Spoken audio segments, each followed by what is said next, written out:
Hello viewer, let me ask you a question. Was one of your childhood consoles the PS1? Does it flood your mind with really fond memories of you coming back from school eager to play some stuff in your bedroom? Good! Now, among the games that you played, were some of these Crash Bandicoot and Spyro? And therefore, did those mascots help shape your gaming taste very early in your life? Yes? Awesome! And have you ever thought to yourself, man, it would be great if these two had a crossover game, one where they explore each other's worlds and did their characteristic platforming in them. You know, one where Spyro will battle Cortex and Crash Bandicoot will battle Ripto. Well, in that case, I have good and bad news for you. The good news is, the Game Boy Advance got you covered, and the bad news is, it's not great. The year is 2004, and the current era of video games is dominated by consoles like the PS2, GameCube, and Xbox. There's a lot of hype building up for what this era of gaming has in store when it comes to improvements regarding the already historical 90s low poly era that the PS1 and N64 gave us. And two of the most recognizable household names of the Sonic console will end up being Crash Bandicoot and Spyro the Dragon, which will be two mascots that even back then will be closely associated, with their earliest crossover being the inclusion of a Spyro the Dragon demo contained within Crash 3, and vice versa. This will be repeated across the other two games in each franchise, and throughout the years, Crash and Spyro will continue being mascot buddies in one way or another, from small cameos to characters from each other's series being included in their games. But one thing that was never truly materialized, and what it's safe to say fans wanted the most, was a crossover game. That is, until Vicarious Visions will develop two back-to-back Game Boy Advance titles that will finally give the fans the crossover they ever desired. The problem, however, is that it's not what a lot of people were expecting, and I will even say it ended up disappointing a lot of fans. Both Crash and Spyro already had established games for the GBA that pretty much managed to emulate their PS1 platforming aspects, with Crash having the huge adventure and entrance, and Spyro having Season of Ice, Flame, and Attack of the Rhinox. But then, we will get the strange yet interesting games that were Crash Bandicoot Purple, Ripto's Rampage, and Spyro Orange, the Cortex Conspiracy, which were essentially party games. Yep, you heard that right. The crossover game that had a lot of Crash and Spyro fans on the edge of their seats back then was none other than a minigame collection of all things. Now, don't get me wrong, these are not the worst games in the series by a long shot. I will even dare to say they do have some charm in them, but for a crossover title, they do leave a lot to be desired in terms not only of gameplay, but also length and just overall fun. These games are interconnected not only by name, but they also share a storyline, one in which Cortex and Ripto somehow meet, it is never explained how, and decide to team up to defeat Crash Bandicoot and Spyro. Okay, I need to say this. When you establish a plot point as big as the main villains of two of the most beloved PS1 franchises, and don't even give a backstory on how they meet, it does feel kinda weird. Like, did a portal break in the middle of nowhere? Did Cortex just casually stumble upon Ripto and decided to get some coffee with him? Like, what happened there? They just started working together out of nowhere, and no explanation is ever given for this. I feel like this is already a rough start, but I guess we can roll with that. So anyway, Ripto and Cortex decide to put Spyro and Crash against each other by disguising their minions with masks of the characters, something that will, unsurprisingly, make each other believe they're the bad guys, and will result in the very first boss battle of the game being either Spyro or Crash depending on which game you're playing. And this boss battle will be essentially the same in both versions, which is a Molotov throwing battle until the other character falls to their doom but somehow survives and realizes you're not actually a bad guy, thus teaming up with you and decided to combine forces to beat Ripto and Cortex. Now, both games are similar but also unique in their own way. For example, Crash starts out in Wampa Jungle, while Spyro begins his adventure in Dragon Castles. Both of these are World 1 in their respective games, but will be World 4 in the opposite title. While these games are essentially party games, you still do a lot of platforming in story mode, but it will be pretty different from the other GBA titles in the series. Crash does keep his platforming from Huge Adventure unentranced, although you can't use any power-up except for double jump, which you already have from the start. You cannot slide, and also you cannot become invincible with 3 Aku Aku masks, although you can still collect them for health.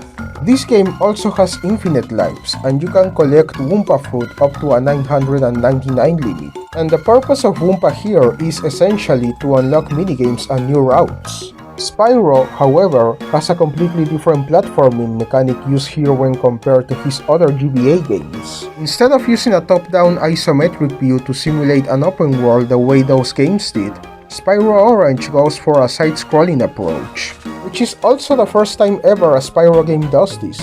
Does it work? I will say it definitely does.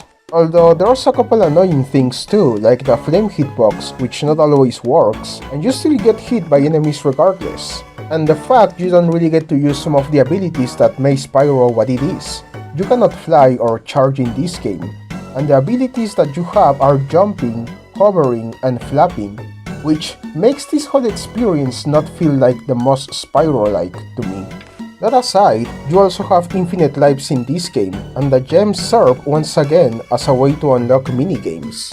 And speaking about the minigames, they are actually pretty decent. Each game has different types of minigames, and while stuff like a breakout clone is repeated in both of them, that's a very small exception. Crash Purple has stuff like being able to ride Polar, controlling a jetpack through an obstacle path, shooting ships, riding a tank, going down a river, etc. And these games are repeated with a different design and environment depending on the world you're in. Spyro Orange, on the other hand, has no shame in recycling minigames. While there's a couple of them that are interesting, like Spyro driving a jeep throughout the minigame somehow, and also controlling a magnet-based vehicle, which might be my least favorite minigame in this entire thing, by the way.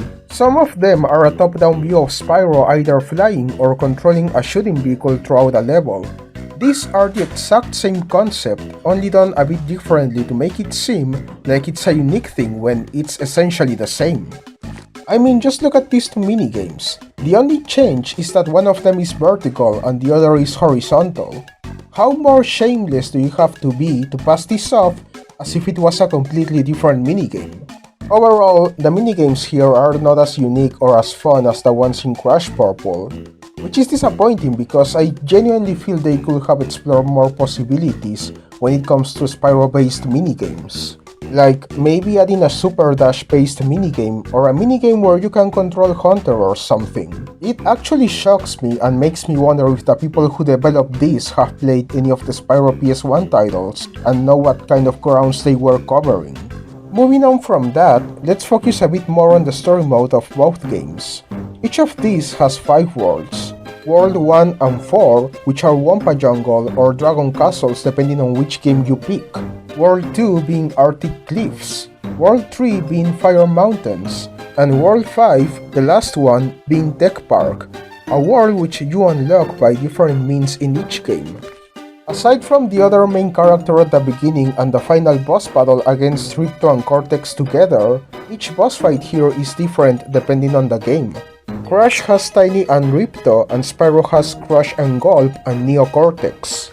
There's also a Nina Cortex fight that actually has 2 parts, the first one being Spyro luring Nina into freeing Coco and the Professor who are kidnapped by her, and the other being Crash having to escape Nina while riding Polar. Despite the underwhelming nature of the games, these details that make you put 2 and 2 together when playing both of them are actually a really nice detail, and something worth mentioning from them. It's like 2 different pieces of the same puzzle that feel satisfying to put together when playing both games. Now, I did mention that to access World 5, Tech Park, there's a different way to unlock your way there. Crash Purple goes in a lenient direction and only requires you to collect each crystal and gem from the minigames to that point, which isn't really a big task in it of itself, and can be achieved with relative ease. Spyro Orange, however, is a completely different story. The way you unlock Tech Park there is by beating each minigame 3 times, and each time the difficulty increases, and therefore it becomes a lot more annoying, and let me tell you, some of them in the worst difficulty are a pain that I don't think anyone should endure.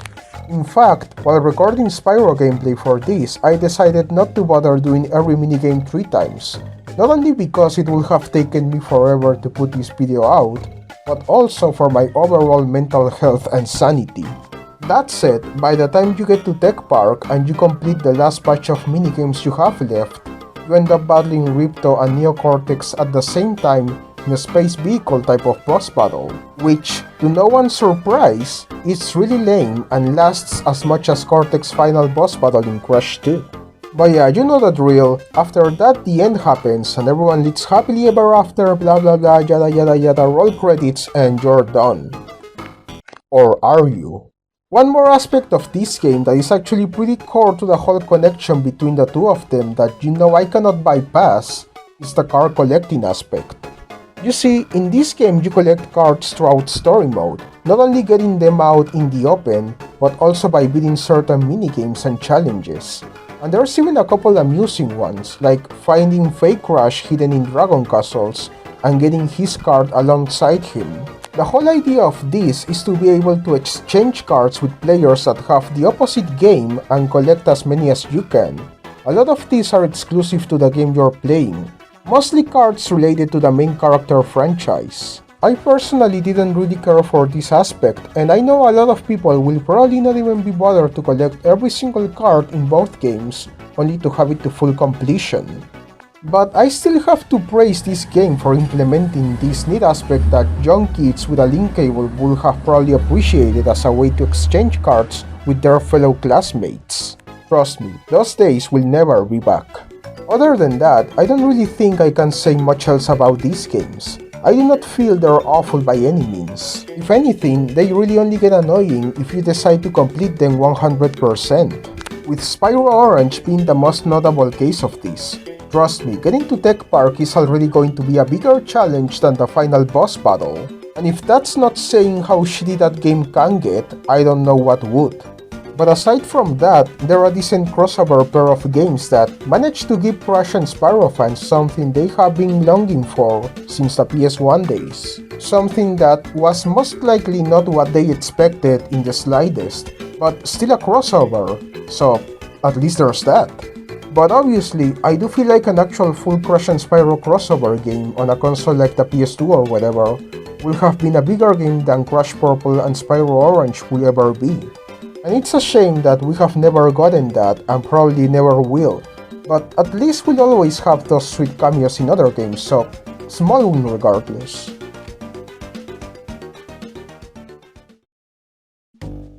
But yeah, that's it for this video. I hope you enjoyed. If you did, definitely consider liking the video and subscribing, as that is what helps the channel the most and motivates me to keep doing this type of content.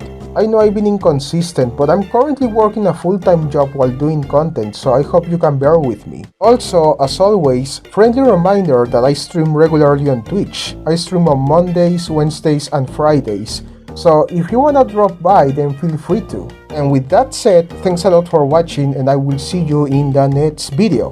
Bye.